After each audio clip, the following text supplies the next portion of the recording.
салом тамошобинони Сомонаи оила. дар меҳмонии мо қарор доранд муаллифи қиссаи пурҳангомаи арӯси шайхи Тиллоӣ Абдумуддассир Аҳмадзода. пеш аз ҳама эшонро ба идораи Сомонаи оила хайрамақдам мегӯем. хуш омадед. арӯси шайхи Тиллоӣ маҳсули тахайюли худи шумост ё қаҳрамони воқеӣ дорад? рости гап сари масъала ба ман бисёр савол медоданд. пештарам вақте ки дар газети оила ин қисм чоп мешуд ин ва чунин савол буд. воқеан ҳам ҳаст, чунин як қаҳрамон ҳаст, вуҷуд дорад ва имрӯз зинда аст, зиндагӣ мекунад, дар байни мо ва шумо аст. гулрафтор аз кадом минтақаи тоҷикистон аст? ҳамаи духтарои тоҷик зебо ҳастанд, вале он духтаре ки ман тасвираш кардам воқеан ҳам аз қисмати ҷануби ҷумҳурӣ, аниқтараш аз ноҳияи Файзобод буд. ҳаст, чунин як духтар буд ва имрӯз ҳам ҳаст. номи аслии гулрафтор чист? ман номи аслиашро ба шумо ҳеҷ вақт ошкор намекунам, лекин ба ҳамин гулрафтор ҳамоҳанг аст номаш. ҳамоҳанги номи гулрафтор аст. дар ҳақиқат гулрафтор зебо аст? ниҳоят зебо, мисли ҳамаи духтарои тоҷик, неки боз вай андак фарқ кунад. зебогии ӯ зебогӣ ҳар хел мешавад. зебоии ҷалбкунанда аст. комилан вақте ки мебинед дигар чашм кандан намехоҳед. зебо аст. рост аст ки шайхи Тиллоӣ гулрафторро бо хешу ақрабояш ба Арабистон бурдааст? ин ҳодиса баъдтар рӯй дод, баъд аз он ки мисол мо дарбораи ин маълумот пайдо кардем дарбораи ин духтарак. ва ман бояд оғоз шавии ҳамин чиз аввал ба шумо чӣ кунам ки аз куҷо пайдо шуд. шумо тавре ки медонед ман журналист ҳастам, нависандаам набудам. лекин соли 2008 як гурӯҳ духтарони тоҷикро аз Дубай бо амри прокурори генералии ҳамон вақтаи ҷумҳурии Тоҷикистон баргардонданд ва мо бо чандин нафаре аз онҳо вохӯрдем. дар байни онҳо як духтаре буд ки ин гулрафтор не, духтаре буд ки бо ӯ ҳамсӯҳбат буду, ҳамнишин буду, ҳамчиз буд. қиссаи гулрафторро барои ман ошкор кард ва мин баъд бо худи ӯ вохӯрдиму дигар баъзе ҳолатҳое шуд ки пайдо шуд ки акнун ҳамаи онро ошкор карда наметавонам. ҳолатҳое пайдо шуд ки мо суҳбат кардем ва муайян кардем зиндагиномаи гулрафторро. на танҳо гулрафтор балки масалан Саида, дигарҳо зиндагии онҳо ҳам омӯхта баъд ба ҳамин хулоса омада ба ҳамин чиз навиштем. айни замон гулрафтор дар куҷо истиқомат мекунад? охир ман ба шумо суроғаи ӯро дода наметавонам. медонам ки дар ҳамон кишвари арабӣ ки онҷо буд ҳаст. ҳар тобистон мебиёяд ба маълумоти шумо ба Тоҷикистон мебиёяд, хишу ақрабош хабар мегирад ё ки инҳо ба назди онҳо мераванд. ҳаст дар ҳамин ҷо ҳаст, зиндагӣ мекунад.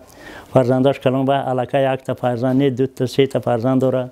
соҳиби фарзанд, соҳиби хонаву ҷо, зиндагии хуб аст. чаро дар тӯли 10 сол аз рӯи ин асар ягон филм ба навор нагирифтед? аз ҳама савол дарднок ҳамин аст. медонед гап сари он аст ки вазъи иқтисодии журналист барои худатон маълум. ҳоло на танҳо барои филмнома бардоштам, барои чопи худи ҳамин арӯси шайхи Тиллоӣ ҳам ягон спонсор як нафаре ё худам маблағ пайдо накардам ки онро ба чоп расонам. як нафари соҳибмансаб аз вилояти Хатлон ваъда кард ки шумо ҳамин асари шумо ма ба чоп мерасонам гуфта. мин баъд ӯ аз вазифа барканор шуду бо ҳамин боз монд дига тамом. намедонам ки боз ягон соҳибмансари дигар агар пайдо шаваду хонаду маъқул шавад, шояд ӯ спонсор шаваду мо ин зовай кунем. ягон коргардони тоҷик аз рӯи асари шумо филм ба навор гирад, розӣ мешавед? агар ҳа, пас бо чӣ шарт? агар чунин коргардони боғайрат ва маблағдоре пайдо шуда хоҳад ки масалан мисли филмҳои туркӣ ё ҳиндӣ инро ба навор гирад, албатта чаро розӣ намешавам. шарту шароити ман ҳамин аст ки филми беҳтарин офарад. ана ҳамин тамом. барои ман дигар мисол муҳим нест ки он қадар чӣ қадар ӯ барои ман маблағ медиҳад, чиз медиҳад, ин муҳим нест. ҳар бегоҳ мебинем мардуми зиёд дар назди телевизион нишастанду филмҳои туркию, ҳиндию дигарро. магар мо тоҷикон наметавонем ки чунин як филм офарем, чунин як сценарияи филми хубро нависем ки дигарҳо мисол ба мо чӣ шаванд, ба филмҳои мо ошиқ шаванд. мешавад чунин имкониятро тоҷико доранд. чеҳраи зебо доранд, табиати зебо доранд, хуб нависанда доранд, артистони машҳур доранд ки мисол метавонанд ҳамин нақшро. чаро мо аз ин соҳа қафо мондем? ман худам ҳайронам. агар ҳамин филмро ба навор гиранд, шумо дар нақши гулрафтор киро интихоб мекунед?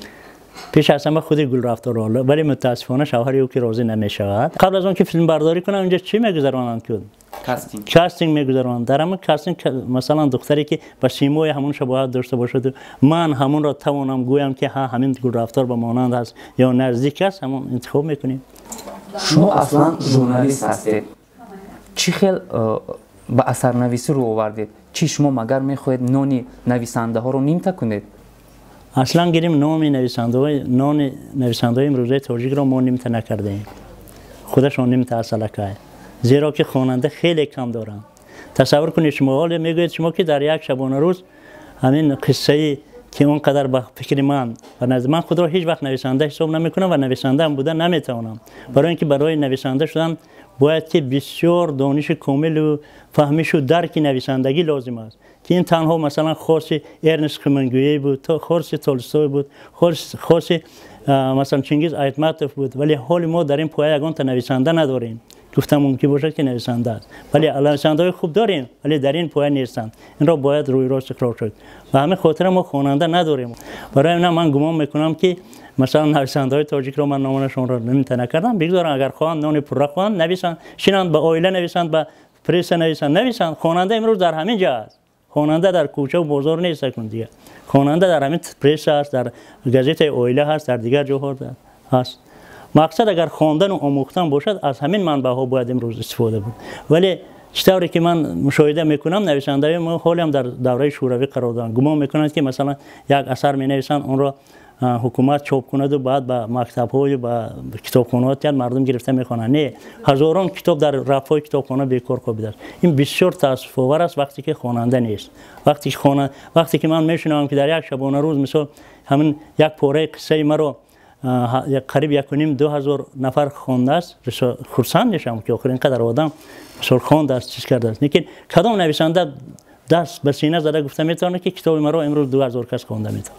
بغیر از قصه عروس شیخ طلایی باز چند اثر دیگر داره؟ راستیگه من اینها را اثر بدیعی حساب کرده خود را نویسنده گفتنی نیستم، ولی آن چیزی که نوشتم هست. مثلا هست قصه بسیار هم پر محتوای عشق طلایی مهاجر تاجیک که اون سرگذشتی که در روسیه از جوان تاجیک از سر میگذرانند. هست کاجدم در بغل درباره زندگی نامه یک معلم دیهاتی بود.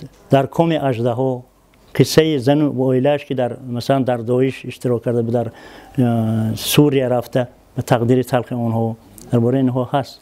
خوانندگان سامانه آیله 44 شب خود را با مطالعه قصه عروس شیخ طلایی سپری نمودند. پس از عروس شیخ طلایی کدام اثر خود را پیشکش خواننده ما میگردونه؟ من به شما گفتم که من پیشنهاد از من باشد اگر من همین 3 اثر پیشنهاد کردم. انتخاب از شماست، کدامش انتخاب کنید. خواه در کاجدم در زیر بغل، یا خود عشق طلایی مهاجر تاجیک، یا خود در کام اژدها، کدامش انتخاب کنید. مرحمت، شما انتخاب از شماست. من همش پیشنهاد میکنم به شما. تشکر زیاد. ما خیلی شاد هستیم که شما دعوت ما رو پذیرفته مهمانی سامانه آیله گشتید. مهمانی انا همان مخلصانی که هر شب انتظار میکنند که قصه عروس شیخ طلایی رو بخونند و شما حرمت ایشون رو دعوت ما رو پذیرفته مهمانی ما گشتید. خوش آمدید، سربلند باشید. روزهای نزدیک از سامانه آیله تیجی قصه کاجدم در بغل استاد عبدالمدثر احمدزاده پیشکش شما میگردد. با آیله تیجی بودن را هیچگاه فراموش نسازید. با ما بمانید.